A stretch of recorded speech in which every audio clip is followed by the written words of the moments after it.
The Krusty Krab is unfair. Mr. Krabs is in there, standing at the concessions, plotting his oppression. Word to SpongeBob SquarePants, ghost written by Squidward. Let's go!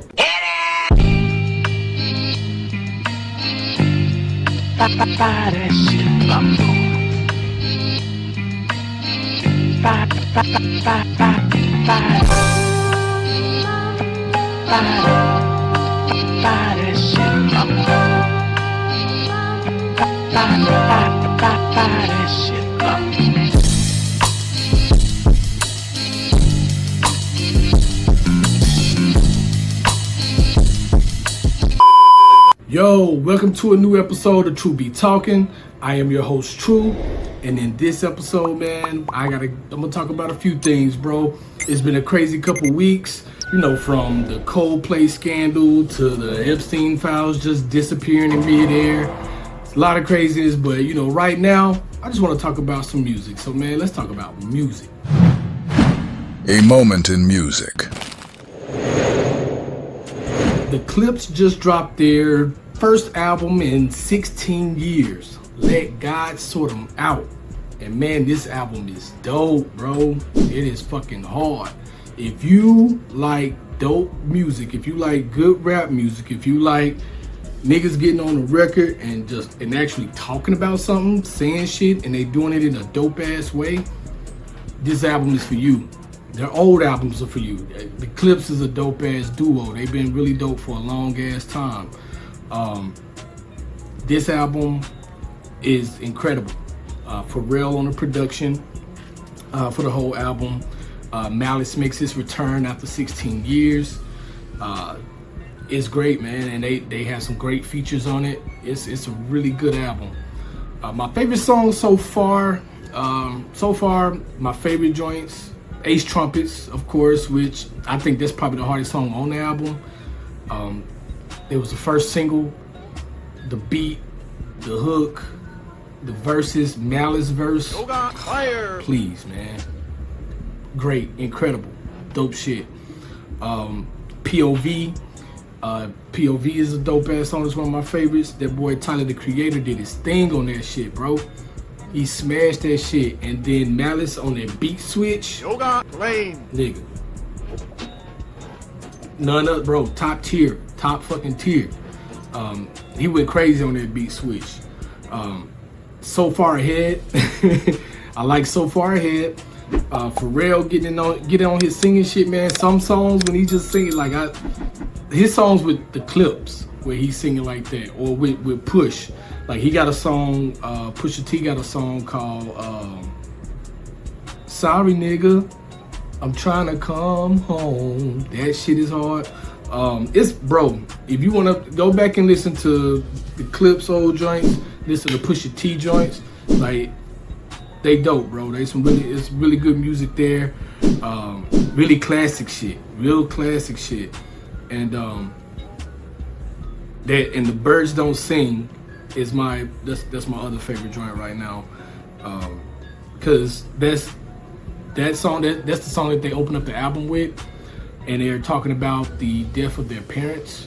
They lost both their parents within like 4 months of each other. Their mom passed first, and then their dad passed.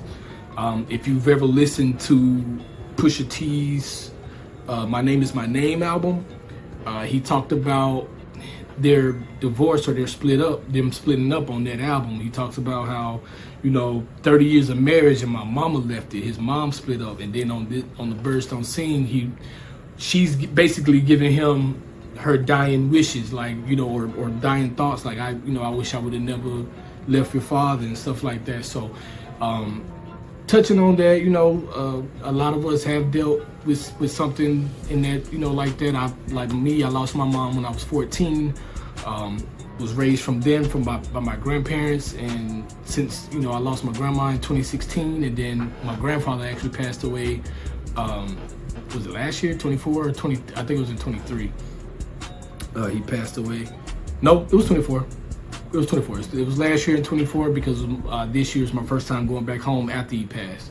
So that hit home, because losing my grandparents is just like losing my parents all over again, basically. So yeah, it touched, and for anyone that's lost a parent or lost a loved one, when they talking about it, you can feel that. You can feel that emotion, and it was really dope to hear rap. Like I still listen to rap. I listen to Spitter, still listen to Nip, still listen to I have rappers that I listen to that that's gonna give you bars. That's gonna actually get on the track and talk about shit. That can talk about shit while rapping, like just doing some dope ass rapping while talking about a actual subject. But it was just good to hear from the Clipse. It was good to hear from them, and it was good to hear them, get on the track and just really talk about something that's really deep, and then still use dope ass bars, dope ass, you know what I'm saying? Just being able to lay something out, like talk about something like that, and still be skilled at, you know what I'm saying? Like they didn't just come on there and just throw together some shit. Let me get this out. It was still put together in a way that was really make you bob your head, but at the same time you're listening to it and it's like, oh, this shit is really deep and it's really dope. But yeah, man, the one thing that we've seen come from this, or one thing that they've talked about in their interviews, is them having to leave Def Jam because Def Jam didn't want to release the album with the Kendrick verse on it, on the Chains and Whip song.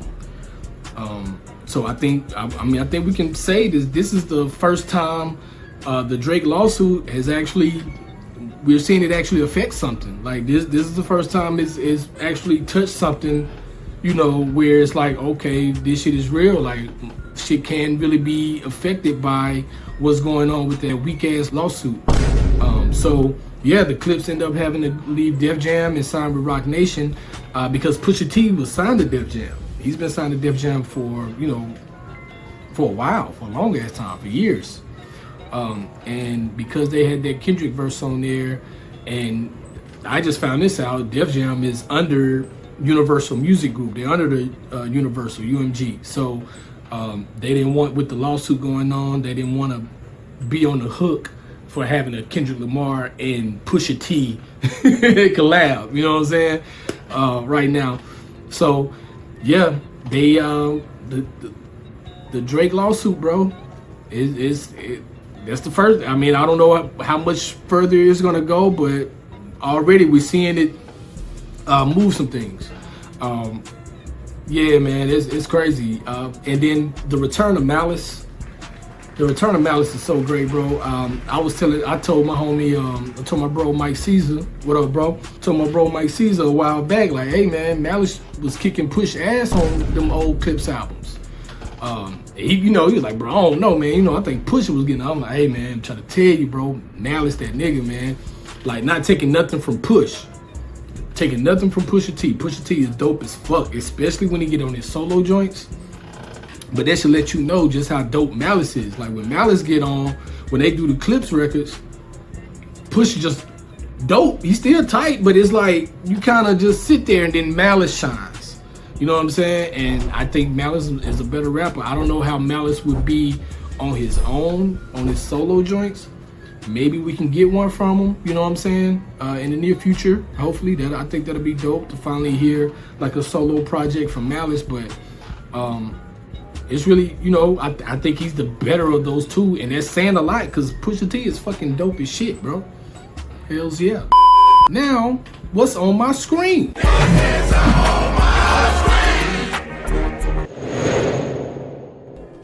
What's on my screen, man? I want to talk about one of my most favorite shows. Show I picked to be that's in my top 5 sitcoms. It's number 3 behind Martin. But Parks and Rec. Parks and Rec.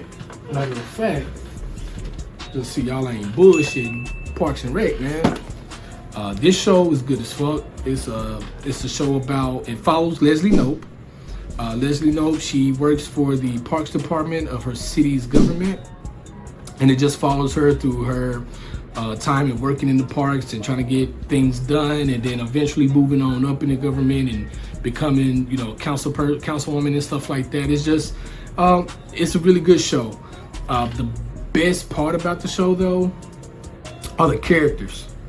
The characters, this is really I want to say like really a character-based show, which most shows are, but the character work on this show is really, really dope, really phenomenal. Because I know a lot of people like The Office. I definitely think Parks and Rec is better than The Office, especially when it comes to the characters, because the characters are a lot better and easier to like. Because I fucking hated Michael Scott. I fucking hate it. It took me 2 chances to get through The Office, because the first 3, 4, 5 episodes of The Office, I wanted to punch fucking Michael Scott in his face. But this show, really great. Some of my favorite characters is Ron Swanson, played by Nick Offerman. April and Andy, played by Aubrey Plaza and Chris Pratt. They're just, two separate characters, but eventually they get together, and I logged them in together. I love Andy and April. They're hilarious. Also, one of my most favorite characters is Jerry Gary Larry Gergich. He's played by Jim O'Hare. And yes, it is one person with all those names. If you watch the show, or if you have seen the show, you know exactly what I mean. But I think the way that they do his character throughout, and then just give you little bits and pieces about him, to me, he's one of the most hilarious characters on the show. He's not gonna come out as funny. Like, it's not gonna come out as funny. But as you learn more about him and his life, it's hilarious. He's one of the best characters on the show. The way that they did his character is one of the best ever. And then the townspeople. The townspeople is a character. All in this all is different ones, and these motherfuckers is crazy. I love the scenes where they're having like town halls and stuff like that, man, and the people just getting on the mic and just saying, "Oh my God, bro!" The townspeople are ill. It's a hilarious show. Like I said, it's my number 3 top 5 sitcom of all time. Right now, you can stream it on Peacock. But a player like me, you feel me? Had to get the DVDs, because I don't have Peacock, and I don't want to be paying for an extra subscription just to watch shows I like. So yeah, I had to get that on DVD. That's my shit. What we talking about, man? What we talking about?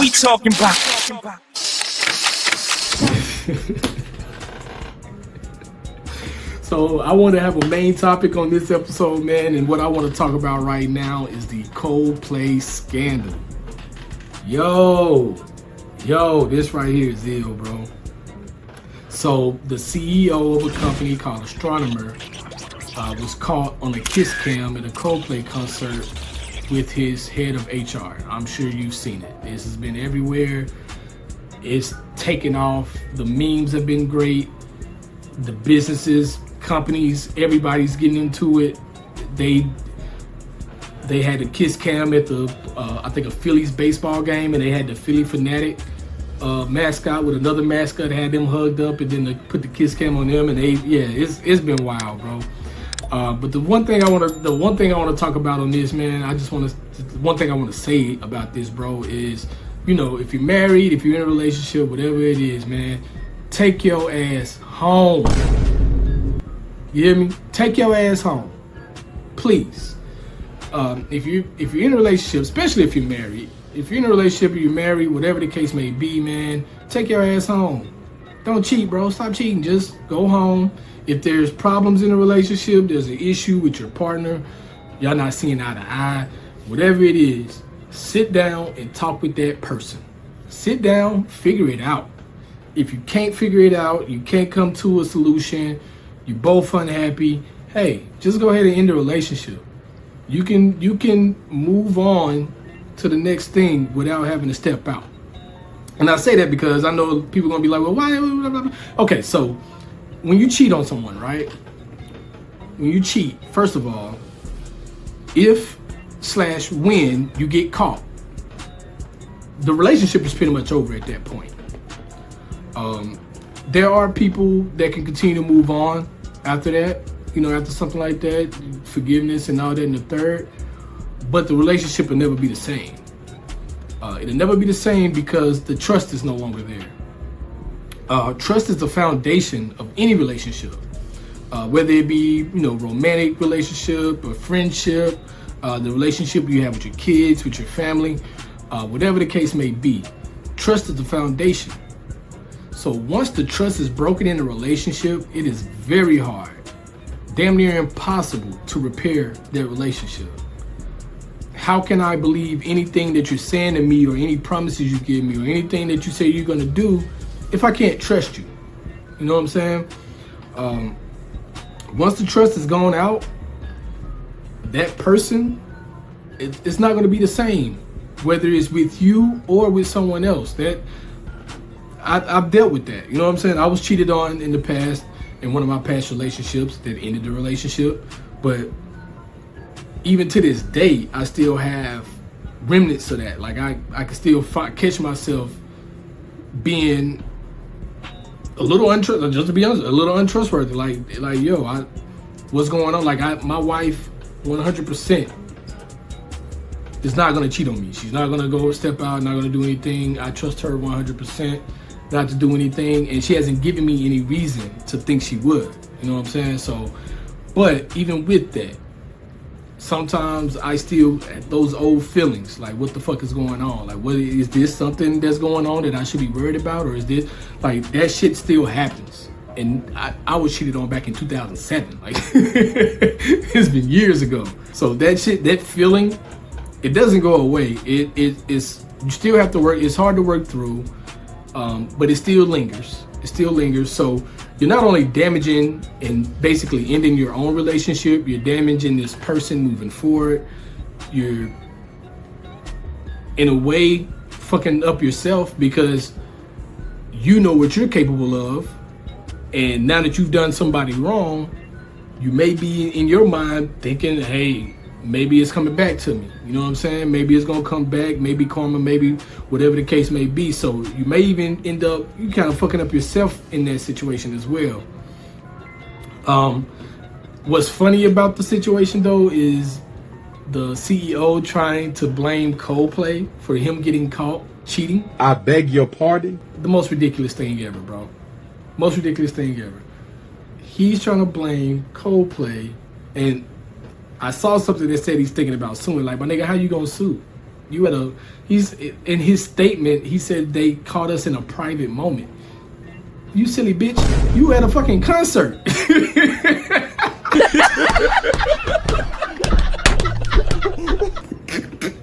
You silly asshole, you are at a concert. You are in a public place. You're in a public arena, literally, where there's cameras. You knew this going into it, unless it was your first Coldplay concert. I don't know. I don't follow Coldplay, but bro, you're out in public, hugged up, free and happy, and boom, just like that, the whole world crashed. And that's another thing, man. Like, don't cheat because shit, you're gonna get caught. You're gonna get caught, no matter how well you are at covering your tracks and all that. Something stupid, something dumb, out the way, out of the cosmos, like being caught on a fucking kiss cam at a concert. Some shit like that, right? Some shit like that is what would get you caught.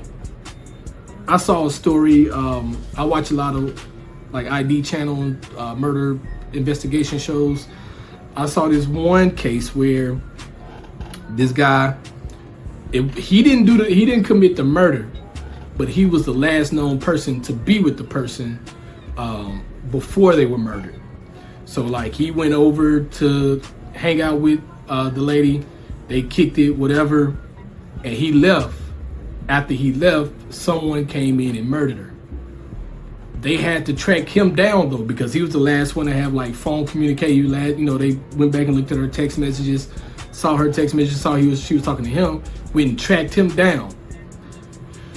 The man had to end up getting his wife to give him an alibi. So in order for him to get out of trouble of this murder, he got to tell his wife, okay, well, I was at this girl's house, blah, blah, blah, and then I left because you remember I made it back home around this time. He had to have his wife to alibi that. And if that ain't just the craziest shit ever, bro, Like, if that ain't the craziest shit ever, you know what I'm saying? Like, that was on and that happened. That was on a murder investigation show. You know what I'm saying? Like, dude cheating on his wife and end up getting caught because the person he cheated on her with got murdered. Like, that is fucking crazy. Crazy as hell. Stay your ass at home, bro. Stay at home. Take your ass home. Ma'am, sir, whoever, take your ass home. Don't be out here caught on kiss cams, man. It's not worth it. I promise you, it's not worth it. If the person that you're trying to get with, that you're gonna be cheating on your partner with, if they're that important, have that conversation with your partner, bro. Hey, I met somebody. I don't think I can go on living without them. I don't think I can continue to do what we doing. Let it be. In that shit. You feel me? All right, so yeah, man, I'm about to get up out of here. Of course, before I leave, my final thought, I'm gonna take my shot. I'm never doing that in the daytime, or when I'm, not gonna do it on Cornelius right now. We're gonna say that for a celebratory episode. And I'm getting low on Crown. Crown, y'all need to send me something, man. Or I'm gonna just go buy me some more. But then, nigga would love a case of the big ones. You feel me? I think y'all sell like 6 of them. I need a case of that shit, bro. Send that. But anyway, man, like I said, bro, it's been a long couple weeks. Rest in peace, Malcolm Jamal Warner. He passed away recently, drowned. It's crazy, real crazy, just still kind of unbelievable and shocking. Of course, Cosby Show, Malcolm and Jamal. Malcolm and Eddie. I said Malcolm and Jamal. Malcolm and Eddie. He even had a guest spot on Community. He was on a show called Detroiters. He had a guest spot on their show. Like, he, kind of grew up with Malcolm, man, and just for that to happen to him, it was unbelievable. But for him, for me, for y'all, love each other, love yourself, fuck the hate, drink some. Man, that's my show. I'm your boy True, man. Take care of yourself. I'm out. Oh, it's good. Good and terrible.